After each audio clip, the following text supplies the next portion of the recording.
বন্ধুগণ, এগুলোই এখন সোশ্যাল মিডিয়ার আবর্জনা।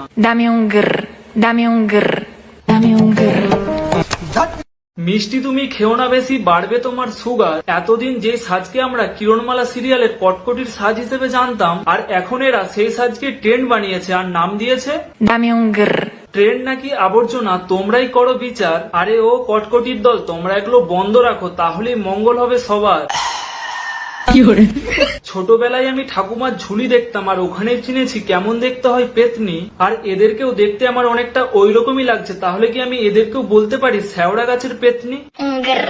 না না, তুমি কটকটির লিস্টে পড়ছো না, তুমি ডঙ্কার। বন্ধুগণ, এটাও নাকি ট্রেন্ড। দেখে তো এমন মনে হচ্ছে মমি থেকে মৃত দেহ উঠে আসছে।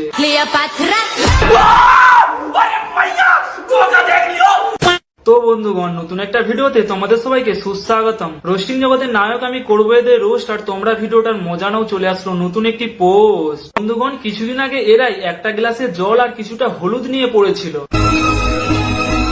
ফার্স্ট টাইম ভেবেছিলাম এই ট্রেন্ডটা শুধুমাত্র হলুদ দিয়েই হতে পারে, কিন্তু পরে আমি দেখি কিছু মানুষজন হলুদ, তেল, লঙ্কা, ইনোর প্যাকেট, উজ্জ্বলার প্যাকেট কিছুই বাদ দিচ্ছে না। ভাইরাল ট্রেন্ড উইথ ইনো। এতক্ষণ হলুদ দিয়ে করেছি, তেল দিয়েও করা হয়ে গেছে, কিন্তু এবার ইনো দিয়ে করে দেখ। কি বলবো? বলছিলাম বৌদি, তোমার হাজবেন্ডকে কয়েক ঘন্টা জল না পান করতে দিয়ে ওই গ্লাসটার মধ্যে হিজু করতে বলো, তাহলে দেখবে ট্রেন্ডটা আরো বেশি জমবে। এইটা কেমন কথা? মানে যদি কোনো ট্রেন্ড আসে, কিছু বাঙালি ওই ট্রেন্ডের ওপর হেগে না দেওয়া পর্যন্ত ওদের শান্তি নেই। এই বৌদির তো আবার এক গ্লাস জলে হচ্ছে না, জলের ড্রাম নিয়েই বসে পড়েছে। মানা যায়? জলের ড্রাম নিয়ে কেন বৌদি, পাশের কোনো পানা পুকুরে গিয়ে করতে পারতে এই ট্রেন্ডটা, হয়তো আরো ভাইরাল হতো ভিডিওটা। এই দিদিকে তো আর এখন দেখাই যায় না ময়দানে সেই আগের ফর্মে, কারণ দিদি এখন শাড়ির দোকান ওপেন করেছে। নতুন দোকান, নতুন অফার। দিদির এই বিজনেসে খদ্দের আসার আগে পর্যন্ত দিদি কিন্তু ওই বিজনেসটা বেশ ভালোভাবেই কোমর নাচিয়ে চালিয়েছে। ওই বিজনেসে দিদি কিন্তু রবীন্দ্রনাথ ঠাকুরকেও ছেড়ে কথা বলেনি। পুরানো সেই দিনের কথা।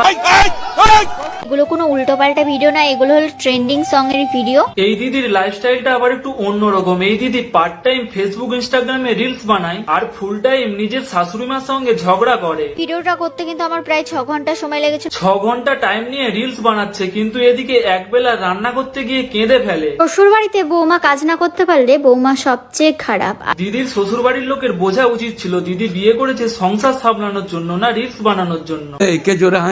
আবার পৃথিবীতে এমনও কিছু কিছু মানুষ রয়েছে যারা এই সমস্ত ট্রেন্ড ফ্রেন্ড নিয়ে এত মাথা ঘামায় না। তারা শুধু এটা ভাবে কিভাবে মানুষজনের থেকে, মানে বাড়ির সংসার করার জন্য। আর ছেলে যেগুলো করছে,